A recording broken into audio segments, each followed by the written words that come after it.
오늘 우리가 함께 파헤쳐볼 이야기는요, 바로 일과 정체성에 대한 아주 도발적인 미래 비전입니다. 기존의 생각들을 완전히 뒤집어보는 정말 흥미로운 주장들을 하나씩 뜯어볼 테니까요, 기대하셔도 좋습니다. 자, 그럼 바로 본론으로 들어가 볼까요? 이 발표에서 가장 도발적인 주장부터 한번 시작해 보죠. 우리 부모님 세대가 정말 피땀 흘려가며 우리를 가르쳤는데 정작 우리는 그 배움을 제대로 써먹지 못하고 낡아빠진 생각이나 전통을 그냥 맹목적으로 따르고 있다는 아주 따끔한 지적인 겁니다. 이걸 발표자는 과거와 현재의 충돌 이렇게 보고 있어요. 그러니까 우리 부모님 세대의 희생 그리고 그걸 이어받은 우리 세대가 과연 어떤 책임을 져야 하는가 바로 그 이야기인 거죠. 이 슬라이드를 보시면 그 긴장감이 딱 드러나죠. 왼쪽을 보세요. 우리 부모님들은 우리 교육시키려고 정말 고생하셨잖아요. 더 나은 미래를 만들어주려고요. 그런데 오른쪽 발표자가 보는 우리는 어떠냐. 여전히 돌 앞에 절하듯이 낡은 사상의 머리를 조아리고 있다는 거예요.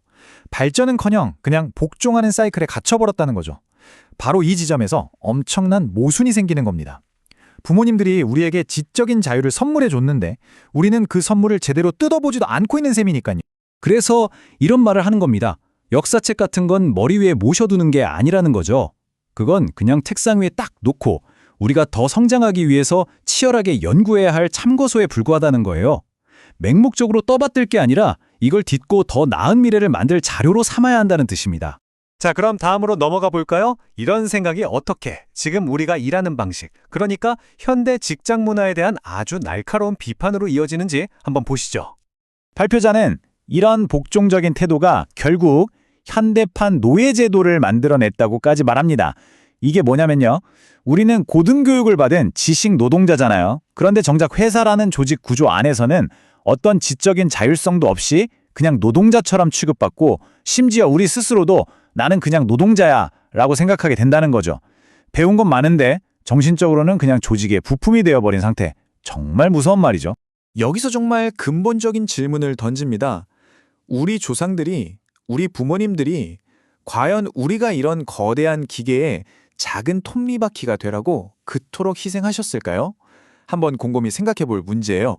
좋아요. 그럼 문제 제기는 충분히 됐고 해결책은 뭘까요? 발표자는 아주 근본적인 걸 제안합니다. 바로 우리의 정체성을 완전히 바꾸자는 거죠.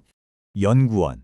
여기서 말하는 연구원은요, 무슨 박사학위가 있는 사람, 실험실에 있는 사람, 그런 직함을 말하는 게 아니에요. 이건 일종의 사고방식입니다. 그냥 시키는 일, 단순 노동을 하는 게 아니라 끊임없이 질문하고 문제를 해결하고 새로운 가치를 만들어내는 그런 존재 방식 자체를 연구원이라고 부르는 겁니다. 이 표를 보면 차이가 확 느껴지실 거예요. 노동자는 어때요? 그냥 돈을 벌기 위해 일하고 시키는 대로 하고 책상에 묶여서 맨날 똑같은 일을 반복하죠. 하지만 연구원은요, 가치를 만들어내고 문제를 스스로 해결하고 어디서든 자리롭게 생각하면서 계속 혁신하고 성장하는 사람입니다. 수동적인 실행자에서 능동적인 창조자로 바뀌는 것, 이게 핵심이에요. 이게 그냥 뜬구름 잡는 소리가 아니라는 걸 보여주는 아주 구체적인 예시가 있습니다. 보세요. 예전에는 우리가 그냥 청소하는 아줌마라고 불렀죠. 이걸 미화연구원님이라고 바꿔 부르는 거예요. 어때요? 단지 호칭 하나 바꿨을 뿐인데 그 결과는 엄청납니다. 스스로에 대한 자긍심과 자부심이 생기고 어떻게 하면 더 깨끗하게 만들 수 있을까 하고 개선하려는 마음가짐이 저절로 생긴다는 거죠. 그래서 이런 결론에 도달하는 겁니다. 자기가 노동자라는 소리를 자꾸 들으면 노동자가 되고 연구원이라는 소리를 자꾸 들으면 연구원이 된다. 정말 중요한 말이에요. 결국 언어가 우리의 현실을 규정하고 우리의 잠재력까지 만들어낸다는 거죠. 내가 나를 어떻게 부르느냐가 나의 가능성을 결정한다는 겁니다. 자, 이렇게 우리 모두가 연구원이라는 사고방식을 갖게 되면 우리가 일하고 살아가는 방식에 대한 미래는 완전히 달라집니다. 완전히 새로운 비전이 열리는 거죠. 이 연구원의 시대가 오면 어떤 일이 벌어질까요? 우선 귀찮고 반복적인 단순 노동은 이제 로봇이 다 할 겁니다. 그리고 일이라는 게 더 이상 사무실이라는 공간에 갇혀있지 않게 돼요. 집이든 아니면 저기 경치 좋은 산이든 어디서든 일할 수 있는 자유가 생기는 거죠. 우리에게 필요한 도구는 딱 2개, 노트북과 스마트폰뿐입니다.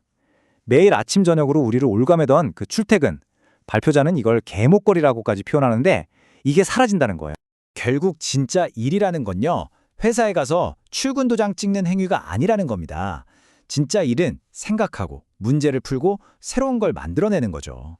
그리고 이런 지적인 활동은 언제 어디서든 가능한 거잖아요.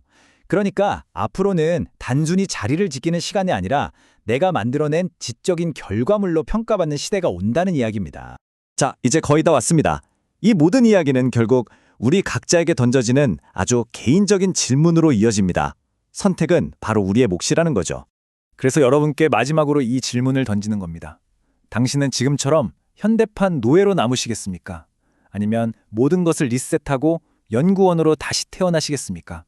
그 선택은 오롯이 여러분 자신에게 달려 있습니다.